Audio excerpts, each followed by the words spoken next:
नमस्कार। Sunrise education academy Samdari में आपका स्वागत है। Class 11th subject accountancy day 4 या क्लास 4 क्लास 3 हमने कंप्लीट कर लिए हैं। लास्ट तीसरी क्लास में हम पढ़ रहे थे basic terms use in accountancy, यानी कि लेखांकन में प्रयुक्त सामान्य या पारिभाषिक शब्दावली। पारिभाषिक शब्दावली के अंतर्गत हमने टर्म्स लास्ट में डिस्कस किया था प्रॉफिट और गेन। प्रॉफिट का अर्थ हमने समझा था जो बिजनेस के रूटीन एक्टिविटी से जो एक्सपेंडिचर से अधिक जो इनकम होती है वो प्रॉफिट कहलाती है। उसके बाद हमने डिस्कस किया था गेन, अभिवृद्धि। गेन का अर्थ हमने डिस्कस किया था, गेन का अर्थ होता है जो रूटीन एक्टिविटी के अलावा अन्य किसी भी तरीके से बेनिफिट होना, प्रॉफिट होना गेन कहलाता है। जैसे कि पुरानी मशीनरी को बेचने से प्रॉफिट हुआ है तो वो रूटीन एक्टिविटी से अर्जित नहीं है, अदर देन रूटीन एक्टिविटी है तो वो क्या कहलाएगा, प्रॉफिट नहीं कहलाकर उसे गेन कहेंगे। ठीक है, यहाँ तक हमने डिस्कस किया था। उसके बाद नेक्स्ट टर्म आता है लॉस। लॉस हानि। हानि का अर्थ है एक लेखा अवधि से संबंधित व्यय का आय से अधिक होना, व्ययों का आय से अधिक होना, यानी कि आय से अधिक व्यय होते हैं, यानी कि एक्सपेंडिचर हैं जो excess of expenses of a period over it is related revenue, यानी कि रेवेन्यू से एक्सपेंसेस अधिक हैं तो क्या होगा, लॉस यानी हानि होगी। हानि होने से किसी ऑनर की जो कैपिटल है वो कमी हो जाती है, उसमें पूंजी में कमी हो जाती है, रिड्यूज हो जाती है। तो in decrease in honours equity, हानि होने से क्या होता है, ऑनर की जो इक्विटी है वो डिक्रीज हो जाती है, उसमें कमी हो जाती है। ठीक है, तो it is decrease in honours equity. Loss होने से ऑनर की जो इक्विटी है यानी कि स्वामी की जो पूंजी है उसमें कमी हो जाती है, तो इससे स्वामी की पूंजी में कमी आती है। जैसे उदाहरण के रूप में हम बात करें एग्जाम्पल की, तो loss by fire, loss by theft, ये जैसे माल आग से नष्ट हो जाना या माल का चोरी हो जाना क्या है, लॉस है। ये एक लॉस के एग्जाम्पल है। तो चोरी अथवा आग दुर्घटना से रोकड़, रोकड़ यानी कैश, और माल का नष्ट होना, जैसे माल की चोरी हो गई है या रोकड़ की चोरी हो जाना।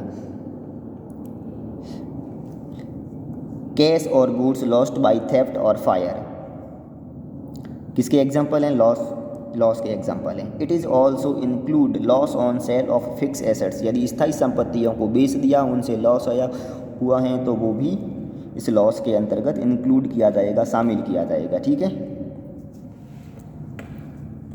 लेकिन profit on sale of assets हैं अगर, तो उसे गेन कहेंगे हम, प्रॉफिट नहीं कहेंगे।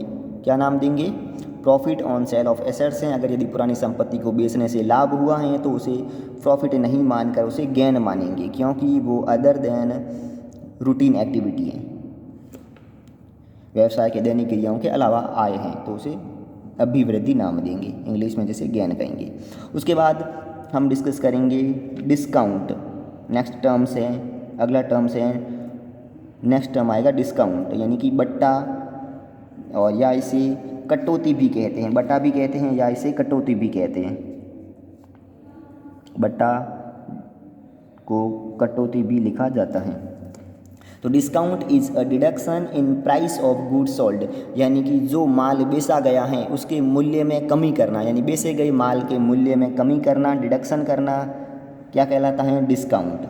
ये डिस्काउंट किस पर लगता है, in the price of goods sold, जो माल बेचा गया है उसके लागत मूल्य पर, उसका जो लागत मूल्य है यानी कि एमआरपी है, जो उस एमआरपी पर कोई किसी वस्तु के एमआरपी से कम मूल्य में वस्तु का बेचना, तो जितना अमाउंट कम है वो कहलाएगा डिस्काउंट। या एमआरपी को लिस्ट प्राइस भी कहते हैं, list price of goods sold. It is offered in 2 way, discount है जो 2 तरीके से दिया जा सकता है। डिस्काउंट के यानी 2 प्रकार हैं, एक फर्स्ट है ट्रेड डिस्काउंट जिसे कहते हैं व्यापारिक बट्टा, और दूसरा आता है कैश डिस्काउंट, नकद बट्टा। ठीक है, अब इन दोनों को समझ लेते हैं। ट्रेड डिस्काउंट क्या होता है, यानी कि माल बेचते समय व्यापारी द्वारा जो उसकी लिस्ट प्राइस हैं, जो अंकित मूल्य हैं, उस पर निश्चित प्रतिशत से छूट देना, क्या कहलाता है, ट्रेड डिस्काउंट। जैसे कि कोई वस्तु है उसकी एमआरपी 100 रुपये है, उस पर माल बेचते समय उस व्यापारी द्वारा 10% छूट दी जाती है, यानी कि 100 का 10% होगा 10, और वो वस्तु 100 रुपये की MRP है या लिस्ट प्राइस है 100 रुपये, उसको 90 रुपये में बेच दी जाती है, तो जो डिफरेंस अमाउंट है 100 और 90 का यानी कि 10 रुपये, वो कहलाएगा ट्रेड डिस्काउंट। अब इसका और ट्रेड डिस्काउंट का उद्देश्य क्या होता है? माल को अधिक से अधिक संख्या में वृद्धि करना, यानी कि विक्रय में वृद्धि करना, विक्रय को बढ़ाना, to increase sales. Main objective of the trade discount is to increase in sale of goods. Given discount certain percentage on list price means MRP at the time of selling goods, यानी कि विक्रय करते समय उसके जो list price हैं या जो उसका अंकित मूल्य है MRP हैं, उस पर कुछ प्रतिशत से, एक निश्चित प्रतिशत से छूट देना क्या कहलाता है? ट्रेड डिस्काउंट, व्यापारिक बट्टा कहलाता है। It is generally offered by manufacturer to the wholesaler, यानी कि सामान्य रूप से यह जो उत्पादक होते हैं, जो मैन्युफैक्चरर होते हैं, उनके द्वारा होलसेलर को जो माल बेचा जाता है उस समय यह ट्रेड डिस्काउंट दिया जाता है। यानी कि जो उत्पादक हैं उनके द्वारा होलसेलर को, यानी कि थोक व्यापारी को, निर्माता द्वारा या उत्पादक द्वारा थोक व्यापारियों को माल से बेचते समय जो बट्टा दिया जाता है वो साधारणतः व्यापारिक बट्टा होता है। एंड होलसेलर टू रिटेलर, और होलसेलर हैं जो आगे रिटेलर को, यानी कि रिटेल कस्टमर को जो माल बेचते हैं उस समय भी जो डिस्काउंट दिया जाता है उसकी MRP पर या उसकी लिस्ट प्राइस पर, वो कहलाता है ट्रेड डिस्काउंट। ठीक है, समझ में आ गया होगा। इसके बाद इसका स्क्रीनशॉट ले लें और फिर इसको नोटबुक में नोट डाउन करके रखें। साथ साथ इसको नोट नहीं करना, पहले साथ साथ समझते रहना और इसको बाद में नोट डाउन कर लेना अपनी नोटबुक में। तो स्क्रीनशॉट ले लिया होगा। इसके बाद फर्स्ट हमने पढ़ लिया ट्रेड डिस्काउंट कब दिया जाता है? माल बेचते समय, यानी कि eight the time of selling goods. समझ में आ गया होगा। इसका मेन ऑब्जेक्टिव क्या है? गुड्स को अधिक से अधिक बेचना, यानी कि to increase sales of goods, विक्रय की मात्रा में वृद्धि करना, यानी कि विक्रय में वृद्धि करने के उद्देश्य से अधिक अधिक दिया जाता है। उसके बाद नेक्स्ट बात करें तो इसका सेकंड पॉइंट आता है कैश डिस्काउंट, यानी कि नकद बट्टा, उसे हम समझते हैं नकद बट्टे को। कैश डिस्काउंट वस्तुओं के उधार बेचने के बाद, यानी कि जो वस्तुओं को उधार विक्रय करने के बाद ग्राहकों को भुगतान राशि, जो उधार माल बेचा है उस राशि की वसूली करने के उद्देश्य से कैश डिस्काउंट दिया जाता है। एक पेपर पे समझा देता हूँ आपको इसी तरीके से समझना। हम पढ़ रहे हैं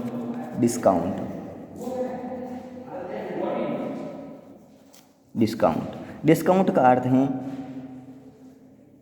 किसी भी वस्तु के उसके अंकित मूल्य हैं या उसकी लिस्ट प्राइस हैं, उस लिस्ट प्राइस में कुछ छूट देना क्या कहलाता है? डिस्काउंट। डिस्काउंट की बात करें तो डिस्काउंट मुख्य रूप से दो प्रकार का होता है। डिस्काउंट है जो दो प्रकार से होता है। फर्स्ट होता है ट्रेड डिस्काउंट, यानी कि जिसे अपन कहते हैं व्यापारिक बट्टा। ट्रेड डिस्काउंट व्यापारिक बट्टा, ट्रेड डिस्काउंट व्यापारिक बट्टा या इसे व्यापारिक कटौती भी कहते हैं। और सेकंड आता है कैश डिस्काउंट, जिसे नकद बट्टा कहते हैं, नकद बट्टा या रोकड़ बट्टा।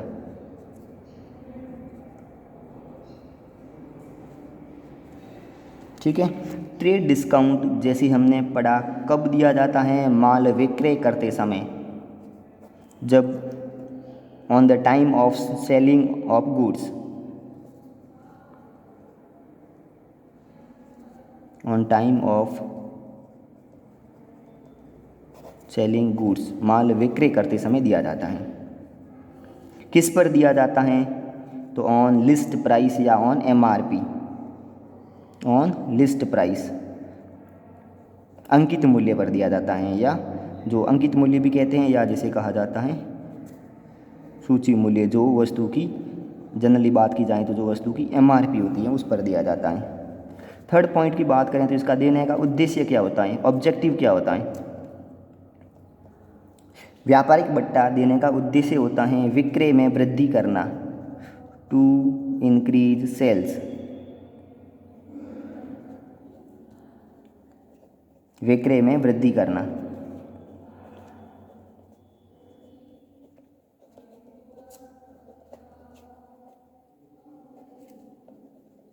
समझ में आ गया आपको trade discount.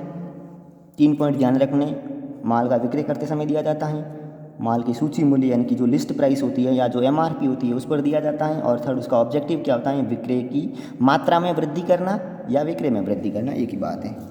To increase quantity of sales या टू इंक्रीज सेल्स। सेकंड बात करें, सेकंड आता है कैश डिस्काउंट, नकद बट्टा या रोकड़ बट्टा। ठीक है, रोकड़ बट्टा कब दिया जाता है, जो माल का पहले उधार विक्रय किया गया है, उधार विक्रय किए गए माल की वसूली करने हेतु, यानी कि जो माल पहले उधार में बेचा था अब उस कस्टमर से पैसे वापस प्राप्त करने हैं, तो उस समय पैसे वापस प्राप्ति के समय जो डिस्काउंट दिया जाएगा उसे कहेंगे कैश डिस्काउंट, यानी उधार विक्रय की दशा में।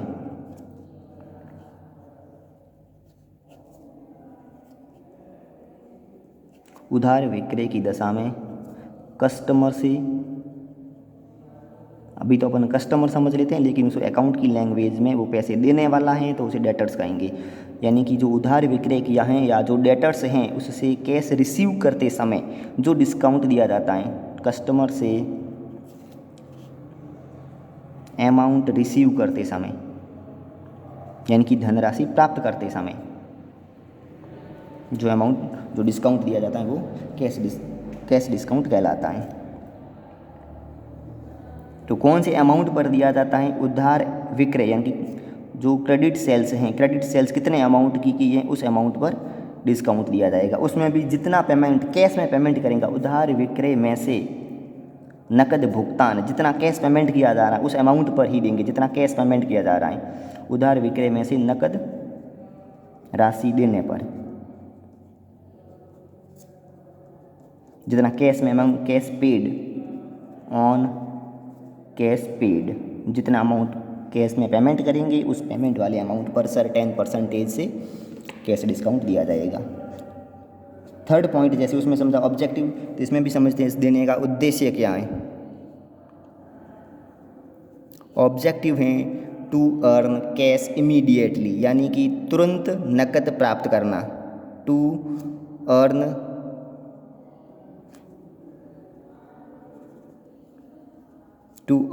कैश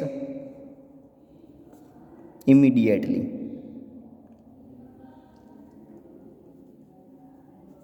तुरंत नकद राशि प्राप्त करने के उद्देश्य से, तुरंत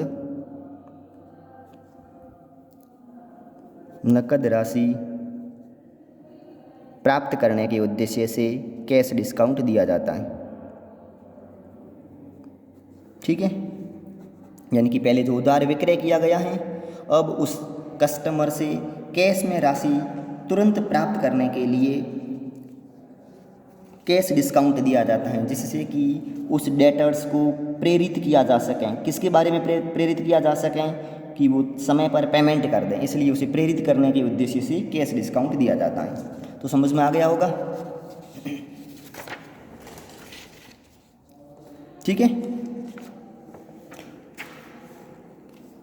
अब समझ लीजिए क्या लिखा हुआ उसको समझ लेते हैं एक बार। तो वस्तुओं के उधार विक्रय करने के बाद ग्राहकों से भुगतान तिथि अथवा उससे पहले भुगतान प्राप्त करने पर कुछ राशि की छूट दी जाती है, जिसे नकद बट्टा कहते हैं। यानी कि पहले उधार विक्रय किया गया कस्टमर को, अब उन कस्टमर से राशि वसूल करेंगे, उस समय जितना वो कैश का पेमेंट करेंगे उस कैश के अमाउंट पर एक सर्टेन प्रतिशत से, एक निश्चित प्रतिशत से डिस्काउंट दिया जाता है, तो उसे नकद बट्टा कहते हैं। ठीक है, तो ये उधार विक्रय करने के बाद ग्राहकों से राशि प्राप्त करने पर भुगतान तिथि अथवा उससे पहले, यानी कि जैसे 15 दिन माल बेचा है अभी कस्टमर ने 15 दिन के लिए, तो 15 दिन से पहले अगर वो 10 डेज में कस्टमर पेमेंट कर लेता है तो उसे कुछ प्रतिशत डिस्काउंट दिया जाएगा। ठीक है, नेक्स्ट बट्टा या कटौती जिसे अपन डिस्काउंट कहते हैं, उसका अर्थ है विक्रय की गई वस्तुओं के मूल्य में कमी करना या कटौती करना, ये डिस्काउंट कहलाता है। अब आपको समझ में आ गया होगा। इसके आधार पर आपको वापस होमवर्क के रूप में डिस्काउंट के 2 पार्ट करने, जैसे first trade discount, second cash discount. फिर इस ट्रेड डिस्काउंट और कैश डिस्काउंट का अर्थ लिखना है। ट्रेड डिस्काउंट कब दिया जाता है, वैसे ही कैश डिस्काउंट कब दिया जाता है। दोनों का पहले अर्थ लिखोगे, फिर पहले अर्थ लिखोगे, उसके बाद कब प्रोवाइड किया जाता है ये लिखोगे दोनों में, और फिर लिखोगे कि ट्रेड डिस्काउंट प्रोवाइड करने का उद्देश्य क्या है और कैश डिस्काउंट देने का उद्देश्य क्या है। ठीक है, यानी कि कौन सी कंडीशन में ट्रेड डिस्काउंट प्रोवाइड किया जाता है और जो कैश डिस्काउंट प्रोवाइड किया जाता है उसका मेन ऑब्जेक्टिव क्या होता है, ये आपको नोट डाउन करना है। उसके बाद नेक्स्ट टर्म आता है वाउचर, जिसे प्रमाणक कहते हैं। वाउचर या प्रमाणक। वाउचर का अर्थ है जो भी लेन देन हुआ है या जो ट्रांजैक्शन हुआ है उस ट्रांजैक्शन का एक लिखित में सबूत के रूप में होना। जैसे आपने स्टेशनरी से कुछ बुक्स परचेज की हैं, उस बुक्स का आपने बिल लिया है तो वो बिल क्या कहलाएगा, वाउचर। ठीक है, जैसे आपने बाइक में पेट्रोल पंप पर पेट्रोल भरवाया है, उसका आपने लिखित प्रमाण लिया है, यानी कि रसीद ली है। कैश में पेमेंट किया तो आपने रिसिप्ट ली होगी, तो वो रिसिप्ट क्या कहलाएगी, प्रमाणक या वाउचर। ठीक है, अब इसको समझते हैं। The documentary evidence in support of transaction is known as voucher. जो ट्रांजैक्शन हुआ है, जो लेन देन हुआ है, उसका एक डॉक्यूमेंट्री एविडेंस है, यानी कि लिखित सबूत, साक्ष्य है। लिखित में सबूत या साक्ष्य है किसी भी ट्रांजैक्शन का अर्थ है लेन देन। जो लेन देन हुआ है उसका लिखित सबूत या साक्ष्य क्या कहलाता है, वाउचर। ठीक है, किसी लेन देन के होने का लिखित में क्या है, साक्ष्य है, सबूत है या प्रमाण है, उसे कहेंगे प्रमाणक या वाउचर। ठीक है, उदाहरण के लिए हम समझते हैं, फॉर एग्जांपल बिजनेसमैन है, जो व्यापारी है, उसने गुड्स परचेज किया, यानी माल खरीदा। अब हो सकता है उस व्यापारी ने कैश में माल खरीदा है, यानी कि रोकड़ में माल खरीदा है, तो उसने कैश पेमेंट किया होगा, तो उसे बदले में कैश मेमो जारी किया गया होगा। तो व्यापारी ने माल खरीदा है कैश में, तो जिसने माल बेचा है, यानी कि जो विक्रेता था, उसने कैश प्राप्त किया और बदले में कैश मेमो दिया है उसे। तो व्यापारी के पास अब सबूत क्या है, माल खरीदने का कैश मेमो है, तो ये क्या कैश मेमो क्या कहलाएगा, एविडेंस है, तो इसे नाम देंगे वाउचर। अगर उस व्यापारी ने उधार माल खरीदा, यानी कि क्रेडिट परचेज किया है, माल उधार में खरीदा है किसी होलसेलर से या मैन्युफैक्चरर से, तो उस मैन्युफैक्चरर ने उसे जितना माल बेचा है उसका कुछ बिल दिया होगा, लिखित में कुछ एविडेंस या कुछ सबूत दिया होगा, प्रमाण दिया होगा, उस प्रमाण को नाम देंगे इनवॉइस। तो ये इनवॉइस भी वाउचर हैं। कैश मेमो, यदि कैश में खरीदा है तो उसे कैश मेमो दिया गया होगा, वो कैश मेमो भी वाउचर हैं। या किसी पार्टीज़ को पेमेंट किया है, किसी पार्टी को पेमेंट किया है, तो उसके बदले रसीद जारी की होगी, तो वो रसीद भी कहलाएगी वाउचर, रिसिप्ट। जैसे स्कूल में फ़ी पे करते समय आपको जो रिसिप्ट दी जाती है, वो आपको एक लिखित लेन देन का क्या है, लिखित सबूत है, यानी कि आपने फ़ीस जमा करवा दी, इसका एक लिखित सबूत है, तो वो रिसिप्ट भी क्या कहलाएगी, वाउचर। ठीक है, समझ में आ गया होगा, तो इसको नोट डाउन कर लें।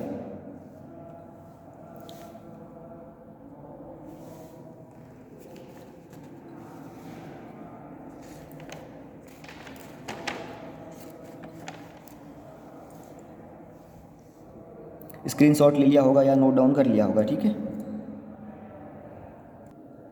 वाउचर के बाद नेक्स्ट टर्म आता है गुड्स। गुड्स यानी कि हिंदी में कहेंगे माल। माल क्या होता है, तो माल का अर्थ होता है व्यापारी वो वस्तुएं जिनमें व्यापारी व्यापार करता है, यानी कि व्यापार करने के लिए जो व्यापारी द्वारा बेचने के उद्देश्य से जिन वस्तुओं को खरीदा जाता है और वापस उन्हें बेचा जाता है, तो वो वस्तुएं क्या कहलाएगी, माल या गुड्स। क्या कहलाएगी, गुड्स या माल।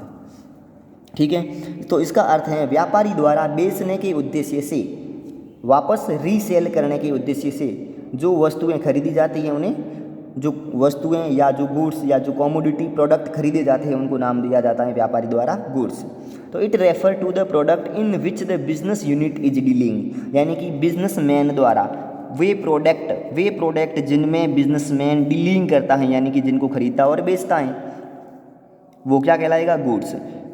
In terms of which is buying and selling, यानी कि जो बिजनेसमैन हैं वो निर्मित वस्तुओं को खरीदता है और उसे बेचता है, यानी कि बाई का अर्थ खरीदना और सेलिंग का अर्थ है बेचना।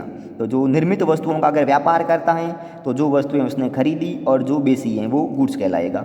यदि उसके प्रोडक्शन का बिजनेस है, यानी कि मैन्युफैक्चरिंग का कार्य है, कच्ची वस्तु रॉ मटेरियल को परचेज करता है, उसको प्रोसेस द्वारा फिनिश गुड्स में कन्वर्ट करता है और फिर उसको सेल्स करता है। तो जो रॉ मटेरियल हैं, जो अनफिनिश्ड या सेमी फिनिश गुड्स हैं, अर्धनिर्मित माल हैं, और जो फिनिश गुड्स हैं यानी जो निर्मित माल हैं, ये सारा क्या कहलाएगा? जो कहलाएगा गुड्स। ठीक है, तो प्रोडक्शन का बिजनेस है तो भी उसने जो रॉ मटेरियल परचेज किया फिर उनसे फिनिश गुड्स बनाया, तो ये जो भी प्रोडक्ट्स हैं, रॉ मटेरियल हैं, फिनिश गुड्स हैं, इनको नाम देंगे goods. It is item that are purchase and used in the business are called goods.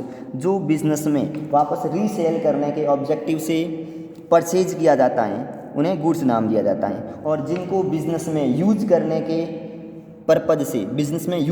Purpose से परचेज किया जाता है, खरीदा जाता है, तो उनको गुड्स नाम नहीं देंगे। तो उनको क्या नाम देंगे? जैसे कि एग्जाम्पल के तौर पर बात करते हैं, एक कपड़े का व्यापारी है, उसने बेचने के उद्देश्य से कपड़ा खरीदा तो उसके लिए कपड़ा क्या है? गुड्स। बिजनेस में यूज करने के लिए उसने फर्नीचर, चेयर्स परचेज किए हैं, तो वो फर्नीचर और चेयर्स हैं, क्या कहलाएगा? गुड्स नहीं कहलाएगा, क्योंकि उसका पर्पज़ क्या है? रीसेल करना नहीं है। तो ये फर्नीचर और जो चेयर्स हैं वो क्या कहलाएगी? एसेट्स कहलाएगी, जिनको हिंदी में नाम देते हैं परिसंपत्तियाँ। ठीक है, समझ में आ गया होगा। और दूसरा एग्जाम्पल की बात करें, इस जो कपड़े का व्यापारी है इसके द्वारा स्टेशनरी परचेज की जाती है, तो स्टेशनरी वापस रीसेल करने का पर्पज़ नहीं है, उसको यूज लेने का पर्पज़ है, तो ये क्या कहलाएगा? एक्सपेंडिचर, यानी कि ये खर्चा कहलाएगा, एक्सपेंसेज या खर्चा कहलाएगा। स्टेशनरी को खरीदा है तो ये खर्चा कहलाएगा, एक्सपेंसेज है उसके लिए, यानी कि इनकम अर्न करने के लिए जो अमाउंट पे किया जाता है उसे एक्सपेंडिचर नाम देते हैं। उसके बाद नेक्स्ट टर्म बात करते हैं परचेज। परचेज को हिंदी में कहा जाता है क्रय, या अपन जनरल भाषा में कहा जाता है खरीदना। ठीक है, अब इसको समझ लेते हैं। Next term purchase. Purchase are total amount of goods bought by a business on credit और ऑन कैश फॉर यूज और रीसेल, यानी कि व्यापारी द्वारा जो गुड्स बॉट किया जाता है, यानी कि जो माल खरीदा जाता है, किसके लिए?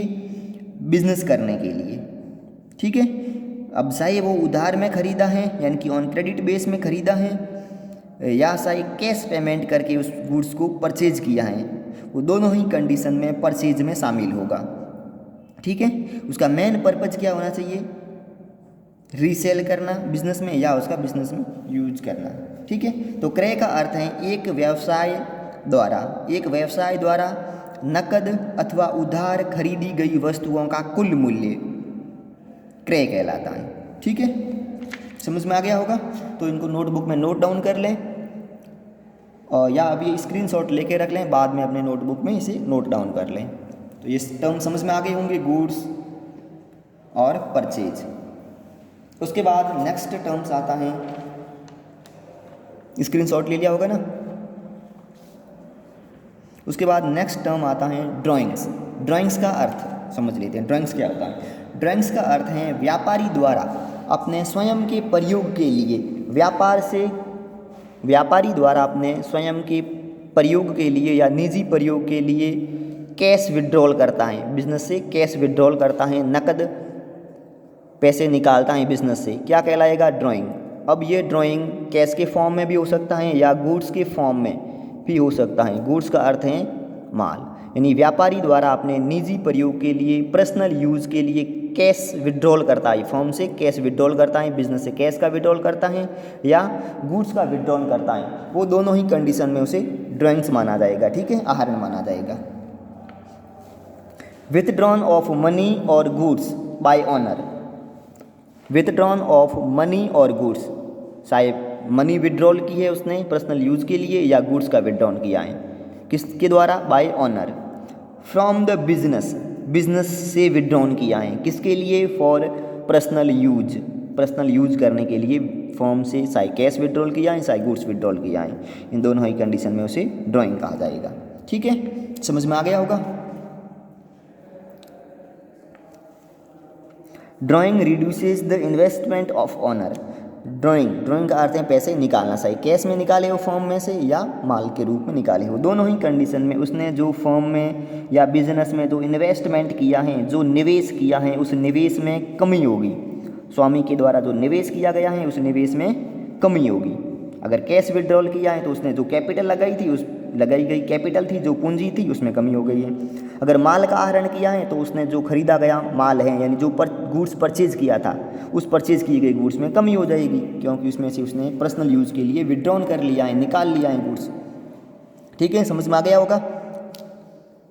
व्यवसाय में से स्वामी द्वारा अपने निजीगत या व्यक्तिगत प्रयोग के लिए निकाली गई धनराशि यानी कैश फॉर्म में या वस्तुएं आहरण कहलाती हैं। आहरण से स्वामी के विनियोग में कमी आती है, यानी कि उसने जो पैसा लगाया था फॉर्म में उसमें कमी आ रही है। जैसे माल का आहरण किया है तो क्रय किए गए माल में कमी हो जाएगी। नकद या रोकड़ का आहरण किया है, यानी फॉर्म से रोकड़ पैसे निकाले हैं, तो उसके द्वारा जो फर्म में पूंजी लगाई गई थी उस पूंजी में कमी हो जाएगी। तो समझ में आ गई दोनों कंडीशन। अगर माल का आहरण किया है तो खरीदे गए माल में कमी हो गई। नकद या कैश फॉर्म में उसने फॉर्म से विड्रॉल किया है पर्सनल यूज़ के लिए, तो उसकी जो फॉर्म में पूंजी लगी हुई थी उस पूंजी में कमी हो जाएगी।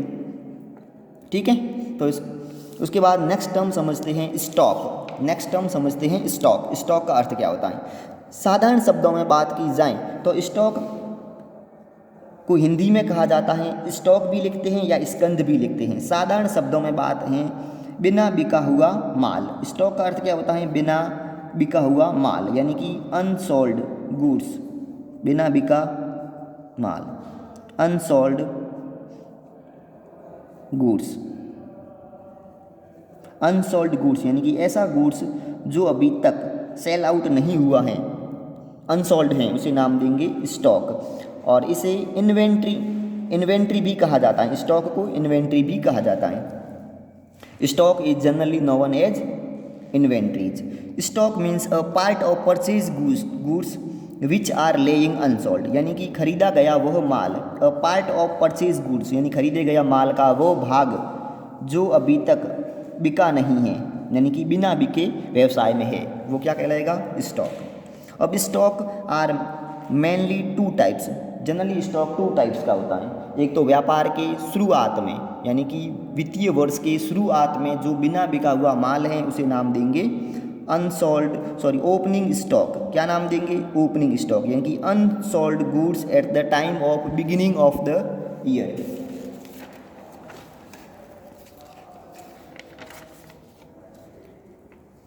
नेक्स्ट बात करते हैं क्लोजिंग स्टॉक। क्लोजिंग स्टॉक का अर्थ है वर्ष के अंत में, यानी लेखांकन वर्ष के अंत में जो बिना बिका हुआ माल है वो कहलाएगा क्लोजिंग स्टॉक। यानी unsold stock means goods at the end of the accounting period, यानी कि वित्तीय वर्ष समाप्त होने के बाद बिना बिका हुआ जो माल है वो कहलाएगा क्लोजिंग स्टॉक। और यदि वर्ष की शुरुआत में है बिना बिका माल तो वो कहलाएगा ओपनिंग स्टॉक। तो समझ में आ गया होगा। लेखा वर्ष के प्रारंभ में बिना बिका माल ओपनिंग स्टॉक कहलाता है, और यदि लेखा वर्ष के अंत में बिना बिका हुआ माल है तो क्लोजिंग स्टॉक कहलाएगा। समझ में आ गया होगा। तो इनको नोट डाउन कर लें, स्क्रीनशॉट लेके रख लें अभी, बाद में इसको अपनी नोटबुक में नोट डाउन कर लें।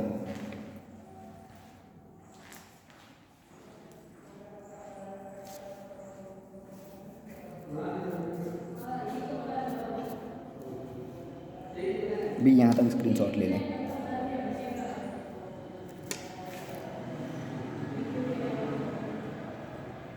स्क्रीनशॉट ले लिया होगा,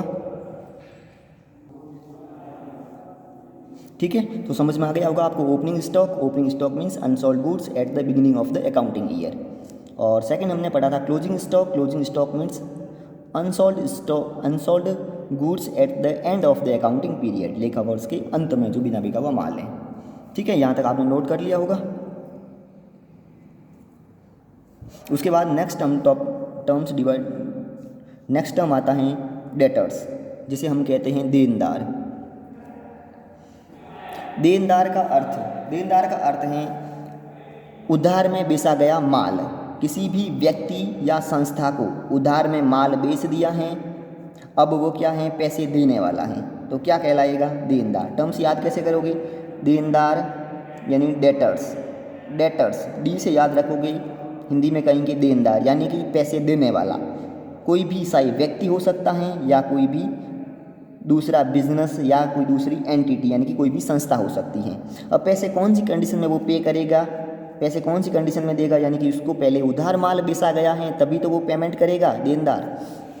तो इट इज़ अ पर्सन और an entity who owns the amount to the enterprises against credit sales to goods और सर्विसेज रेंडर्ड, यानी कि किसी भी व्यक्ति या संस्था को उधार में माल बेचा गया है, क्रेडिट सेल्स टू गुड्स, या तो उधार में माल बेचा गया है या उधार में उसे सर्विस रेंडर्ड की गई यानी कि सेवाएं दी गई हैं या सेवाएं उपलब्ध करवाई गई हैं, ठीक है, जिसके बदले में वो संस्था को पेमेंट देने वाला है, क्या कहलाएगा, देनदार या डेटर्स। समझ में आ गया होगा। देनदार वे व्यक्ति या संस्था या इकाइयां हैं जिनसे व्यावसायिक संस्था द्वारा उसको उधार बेची गई वस्तुओं या उपलब्ध करवाई गई सेवाओं के बदले में धनराशि प्राप्त करनी है, यानी कि अभी तक प्राप्त नहीं हुई। ऐसा व्यक्ति या संस्था जिसको उधार में माल बेच दिया या उधार में उनको सेवाएं उपलब्ध करवाई दी है, लेकिन उसके बदले में धनराशि अभी तक प्राप्त नहीं हुई है, यानी प्राप्त होनी है, धनराशि प्राप्त होनी है, क्या कहलाएगा, देनदार, डेटर्स। पैसे देने वाला है तो देनदार कहलाएगा। अब बात करते हैं इसका इफेक्ट क्या पड़ता है अकाउंटिंग में। तो डेटर्स हैं जो पैसे देने वाला है, यानी कि नियर फ्यूचर वो पेमेंट करेगा, तो फर्म के लिए क्या है, वो नियर फ्यूचर पेमेंट करेगा, तो फर्म के लिए एसेट्स हैं। तो इसे एसेट्स मानकर जो बैलेंस शीट बनाते हैं, उस बैलेंस शीट की एसेट्स वाली हेडिंग के अंतर्गत डेटर्स के नाम से शो करेंगे। जैसे फर्म की जो चिट्ठा बनाते हैं, फर्म का जो ये बैलेंस शीट होती है, ये बैलेंस शीट है, ये फर्म की बैलेंस शीट है। बैलेंस शीट का जो एसेट्स वाला साइड है, यानी एसेट्स जिस साइड में एसेट्स आती हैं, उसमें एसेट्स वाली हेडिंग के अंतर्गत इस डेटर्स को शो करेंगे। अब एक से अधिक डेटर्स हैं तो उसे सन्ड्री डेटर्स नाम से शो करेंगे, और यहाँ जो अमाउंट का कॉलम होगा, उस अमाउंट के कॉलम में उन देनदारों से कितने पैसे वसूल होने हैं वो लिखा जाएगा, ठीक है। बैलेंस शीट का ये पार्ट की बात करूँ तो ये वापस लाइबिलिटी वाली साइड आ जाएगी पहले, और फिर लाइबिलिटी का अमाउंट का कॉलम, फिर एसेट्स का कॉलम, और फिर एसेट्स के अमाउंट का कॉलम, ठीक है। तो पैसे प्राप्त होने हैं, फर्म के लिए एसेट्स हैं तो उसके डेटर की हेडिंग के लिखेंगे, ठीक है। नेक्स्ट और लास्ट, सबसे लास्ट टर्म्स आता है, नेक्स्ट टर्म आता है क्रेडिटर्स, यानी कि लेनदार। तो लेनदार का अर्थ है क्रेडिटर आर पर्सन और other entity who have to pay by an enterprises an amount for providing the goods or services on credit, यानी कि ऐसा व्यक्ति या संस्था जिससे उस बिजनेस